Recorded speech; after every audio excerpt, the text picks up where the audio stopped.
पाकिस्तान के master stroke के बाद वर्ल्ड ऑर्डर तब्दील हो चुका है। ईरान से डील होते ही, आबनाए हुर्मज के खुलते ही डोनाल्ड ट्रंप ने नेटो पर बिजलियां गिरा दी हैं। वेस्टर्न वर्ल्ड, मगरबी दुनिया की सबसे बड़ी ताकत, जिससे दुनिया के हर मुल्क को डराया जाता था, आज उसके खात्मे के हवाले से बड़ी डेवलपमेंट हुई है और नेटो के ताबूत में डोनाल्ड ट्रंप ने आखिरी कील ठोंक दिया है।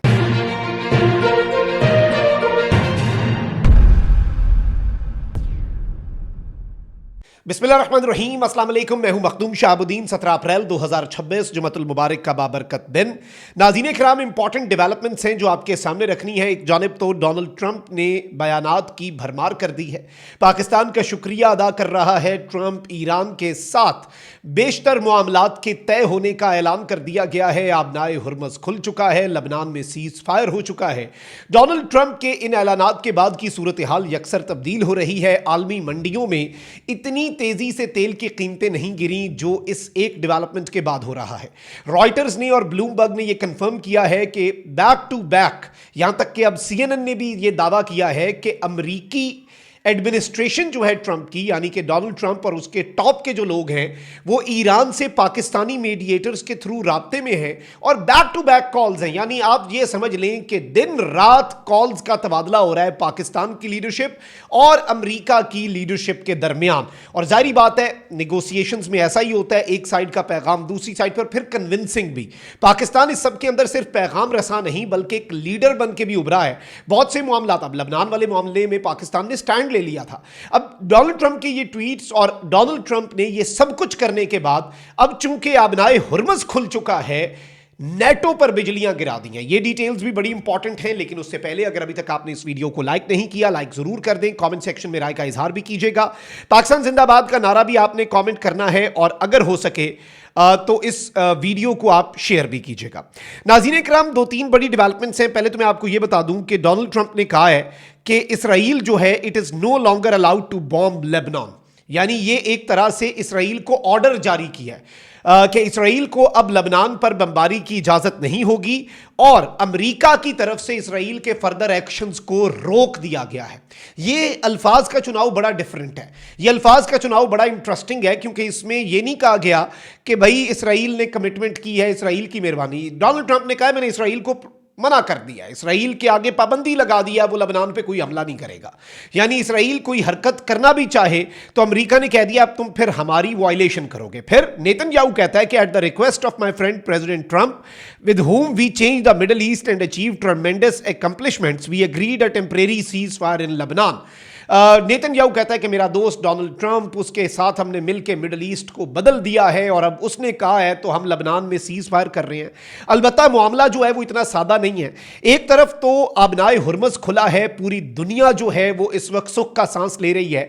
वो आबनाए हुर्मज जो ट्रंप बजोरे बाजू नहीं खुलवा सका और बिलाखिर सिफारतकारी को जगह देनी पड़ी।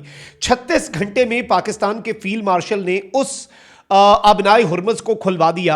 ईरान ने लबनान वाली पहले जंगबंदी पाकिस्तान ने इंश्योर करवाई अमेरिका से कि नहीं जी, ईरान का ये मुतालबा है, ये बात डिसाइड हुई थी, असूली बात है, हम असूल की बात करेंगे, हम असूल की बात से पीछे नहीं हटेंगे। और अब इस सब के अंदर जो डेवलपमेंट्स हैं वो बड़ी इंटरेस्टिंग हैं। देखें, डोनाल्ड ट्रंप ने शुरू में ये कहा था कि मैं आबनाए हुर्मज बजोरे ताकत, बजोरे बाजू खुलवाना चाहता हूं। डोनाल्ड ट्रंप ने नेटो के मुमालिक को कहा कि भाई आप लोग हमारा साथ दें और हम मिलकर ताकत के जरिए आबनाए हुर्मज खुलवाते हैं। नेटो मुमालिक ने डोनाल्ड ट्रंप को ठेंगा दिखाया। उस दौरान डोनाल्ड ट्रंप ये कहता रहा कि भाई जब जब हमें जरूरत पड़ी नेटो नहीं आया, वो मुमालिक नहीं आए, जब जब उन्हें जरूरत पड़ी हम आते रहे। अमेरिका इसमें सबसे इंपॉर्टेंट स्टेक होल्डर है नेटो में। अलबत्ता अमेरिका को जरूरत नहीं है नेटो की। ये ट्रंप का मानना है कि हमने ट्रिलियंस ऑफ डॉलर जो हम डायरेक्ट अपने दिफा पे लगा देते, हमने ओवरऑल नेटो मुमालिक को एम्पावर करने की बात की। अब इस सब में मैं आपको यह बताऊं कि जो खबर आ रही है वो बड़ी इंटरेस्टिंग है। खबर ये आ रही है नाज़रीन कराम कि इससे पहले भी ट्रंप जो है उसने ये फैसला किया था कि अब मैं नेटो ममालिक को सजा दूंगा। जिन ममालिक ने इस जंग में मेरा साथ नहीं दिया उन ममालिक में अमरीकी ट्रूप्स अगर स्टेशन हैं उन्हें वहां से हटा के उन ममालिक में भेजा जाएगा जो जरा बकदरे अमरीका के साथ खड़े रहे। अब इस सबके अंदर डोनाल्ड ट्रंप ने क्या किया है, और वैसे नेटो ममालिक ने भी ट्रंप के साथ ज्यादती की है। डोनाल्ड ट्रंप शुरू में ये कहता रहा कि नहीं जी आबनाए हुर्मस खोलने में मेरी मदद करो, किसी ने नहीं की, खुद नहीं खुलवा सका।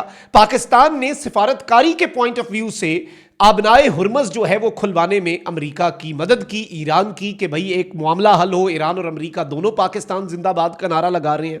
और अब डोनाल्ड ट्रंप कहता है कि now that the Hormuz strait situation is over, अब जबकि आबनाए हुर्मस की सिचुएशन खत्म हो चुकी है, received a call from NATO asking if we would need some help.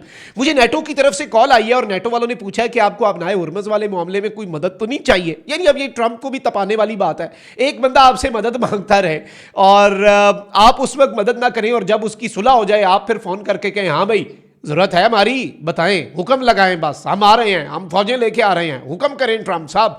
तो ट्रंप गया जी इस बात के ऊपर तप, और ट्रंप ने कहा told them to stay away. मैंने उन्हें कहा कि मेरे से दूर रहो, अमेरिका से दूर रहो, unless they just want to load up their ships with oil. और बस तुम लोग बस ये काम करो, तुम लोग अपने जो जहाज है ना बैरी जहाज वो तेल से भरते रहो। दे वर यूजलेस व्हेन वी नीडेड, ये तुम लोग मेरे किसी काम के नहीं थे जब तुम्हारी जरूरत थी। अब पेपर टाइगर, एक कागजी शेर है नेटो को अमेरिका ने खुद ही अंडरमाइन कर दिया। याद रखिएगा ये नॉर्थ अटलांटिक ट्रीटी बहुत बड़ी ट्रीटी थी, attack on one is attack on all, और इसका आर्टिकल 5 है नहीं, attack on one attack on all. और इस ट्रीटी के तहत बेसिकली नेटो बनी नॉर्थ अटलांटिक ट्रीटी ऑर्गेनाइजेशन। अब इस जंग के बाद, मैंने ये बात इस जंग के पहले हफ्ते में कर दी थी कि इस जंग के असरात के बाद पोस्ट वॉर सिनेरियो, ईरान के पास there was nothing to lose. Iran की अपनी इकोनॉमिक सूरत-ए-हाल पहले ही खराब थी, बहुत नुकसान हुआ ईरान का, सबसे ज्यादा हुआ, नाकाबिले तलाफी हुआ। लेकिन ईरान के पास तो हारने के लिए कुछ था ही नहीं, अमेरिका के पास हारने के लिए बहुत कुछ था। इस जंग से क्या नुकसान हुआ अमेरिका का? एक ये कि नेटो के अंदर ग्रेट डाइवोर्स, वो जो अलहदगी है उसकी बुनियाद डल गई है। और नेटो ममालिक को ट्रंप ने आज फिर जो लिताड़ के रखा है कि भाई मेरे साथ तुम लोग मजाक कर रहे हो, तुमने अमेरिका को मजाक समझ लिया है कि जब हमने सुलह कर ली अब तुम कह रहे हो मदद के लिए हम आते हैं, बताओ क्या चाहिए। अच्छा, दूसरा मिडल ईस्ट ऑर्डर तब्दील हो रहा है, ये भी अमेरिका का नुकसान है। मिडल ईस्टर्न कंट्रीज में जो अमेरिका के अड्डे हैं वो उन मुल्कों को नहीं बचा सके, अब वो मुल्क अल्टरनेट देखेंगे। सऊदीया पाकिस्तान के साथ दिफाई मुआहदा कर चुका है, कतर इस वक्त बड़ा ज्यादा इंटरेस्टेड है पाकिस्तान के साथ सऊदीया की तर्ज का दिफाई मुआहदा करने के लिए, या कम अज कम डायरेक्ट स्ट्रेटेजिक SMDA ना भी साइन हो, म्यूचुअल डिफेंस एग्रीमेंट, लेकिन कोई एक रीजनल फ्रेमवर्क बन जाए, कोई मुस्लिम क्वाड या ऐसी कोई तंजीम, और फिर उसमें सारे ममालिक इकट्ठे हो जाएं। कतर भी सिक्योरिटी गारंटीज ढूंढ रहा है। और इस सब के अंदर अब तीसरा नुकसान ट्रंप को यह था कि उसकी अपनी सियासत खत्म हो रही थी, लेकिन अब ट्रंप को उसके मुशीर कह रहे हैं कि इस जंग को खत्म करें, ईरान के साथ ग्रेट डील करें, सिर्फ जंग बंदी नहीं, एक ऐसी डील जिसमें मामलात ईरान के साथ 47 साल के अनफिनिश्ड एजेंडा को फिनिश करें, ईरान के साथ 47 साल के फड्डे को खत्म करें। और जब आप ये फड्डे को खत्म कर देंगे उसके बाद मामलात दुरुस्त हो जाएंगे, उसके बाद आप अपनी पॉलिटिकल कैंपेन करें, मिड टर्म इलेक्शन में आपकी गुड्डी चढ़ जाएगी और आप एक पीस मेकर के तौर पर उभर कर सामने आएंगे। लेकिन डोनाल्ड ट्रंप जिस तरह का बंदा है वो नेटो को पनिश जरूर करेगा। और अब डोनाल्ड ट्रंप जो है वो ये बात कर रहा है और उसके मुशीर कर रहे हैं कि डोनाल्ड ट्रंप को अमेरिका के ऐवान नुमाइंदगान से इजाजत की जरूरत नहीं है और ट्रंप ये ऑर्डर्स दे सकता है कि अमेरिका नेटो में से निकल जाए। और याद रखिएगा, अमेरिका नेटो में से निकल गया तो फिर नेटो रहनी कोई नहीं है, फिर पीछे कोई यूरोपियन नया इत्तेहाद बन जाए। और इवन अब ये खबर आ रही है कि यूरोपियन कंट्रीज जो हैं उन्होंने पोस्ट नेटो सिनेरियो, यानी नेटो के खात्मे के बाद के सिनेरियो पे डिस्कशन शुरू कर दिया कि हम अपना कोई दिफाई इत्तेहाद बना लें। और ये याद रखिएगा, अमेरिका नेटो से निकल गया ना तो रशिया ने यूरोप के मुमालिक को छोड़ना कोई नहीं है। रशिया अगर रुका हुआ है ना, ये जो करीब करीब यूक्रेन के साथ बॉर्डर शेयर करने वाले मुल्क हैं, और जर्मनी तो पहले ही कह चुका है 2027 में रशिया ने हमारे पे डायरेक्ट मिसाइल मारने हैं, और अगर अमेरिका नेटो से निकल गया तो फिर यूरोप की भी खैर नहीं है। ये सारी डेवलपमेंट्स इंपॉर्टेंट हैं, लेकिन अब देखना ये होगा कि ये ऊंट किस करवट जाता है। लेकिन ईरान के साथ मुआहिदा होते ही, जो कि बहुत जल्द ऐलान भी हो जाएगा चीज़ों का, नेटो कम अज़ कम इस वक्त खत्म होता हुआ हमें नजर आ रहा है। अल्लाह निगहबान, पाकिस्तान जिंदाबाद।